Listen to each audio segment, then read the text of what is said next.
Have you ever met someone who walks into a room like they already know they're the most important person there? They speak with certainty, they rarely hesitate, they almost never admit they're wrong, and somehow, even after making obvious mistakes, they still seem completely confident.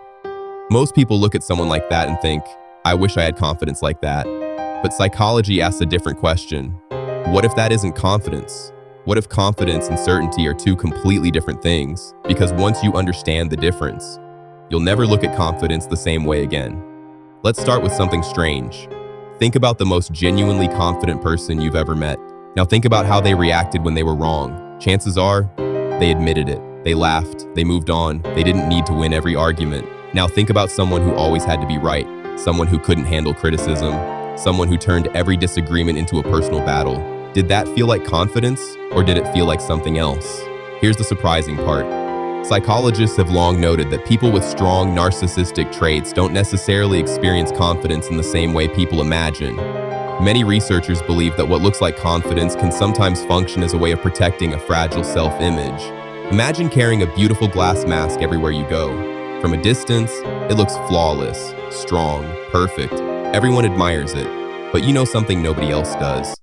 It's fragile. One hard impact, and it could crack, so you protect it. You stop people from getting too close.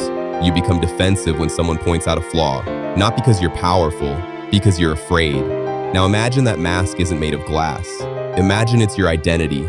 That's one way psychologists think about some narcissistic behaviors, not simply as loving yourself too much, but as constantly protecting the image you need other people to believe. That's why criticism can feel so threatening.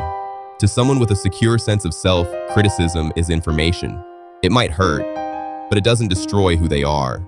To someone whose identity depends on always appearing exceptional, the same criticism can feel much bigger. It's no longer about being wrong. It feels like being exposed. That's why small disagreements sometimes create surprisingly intense reactions. Not because the comment was huge, because the perceived threat was. Here's where the story becomes interesting. If admiration truly solved the problem, eventually enough would be enough. But that's often not what happens. Praise fades, recognition fades, attention fades, and the search begins again. Because external validation is temporary, it can make someone feel better for a moment, but it can't permanently create inner security. That's why the cycle can repeat. More success, more attention, more admiration, yet the feeling never seems to last. Now here's the part that matters for everyone watching. This isn't only about people with narcissistic traits, it's about human nature. All of us enjoy approval. All of us like being appreciated. All of us care what other people think at least sometimes. The real question is this: what happens when approval becomes the foundation of your identity? Because the more your self-worth depends on other people's opinions, the less stable your confidence becomes.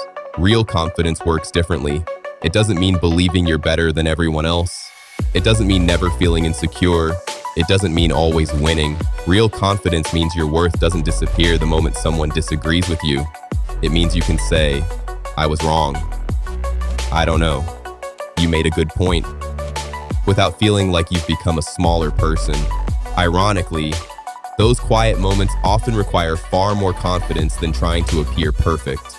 So the next time you meet someone who seems unbelievably confident, don't ask yourself, how confident are they?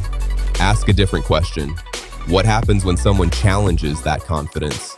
Because that's often where the difference becomes visible. Anyone can appear confident when they're being admired. The real test comes when admiration disappears. And perhaps that's the biggest misunderstanding of all. The strongest confidence isn't the loudest. It isn't the most dramatic. It isn't the most admired. The strongest confidence is the kind that doesn't need constant proof. Because when your worth no longer depends on convincing everyone else, you finally become free to simply be yourself.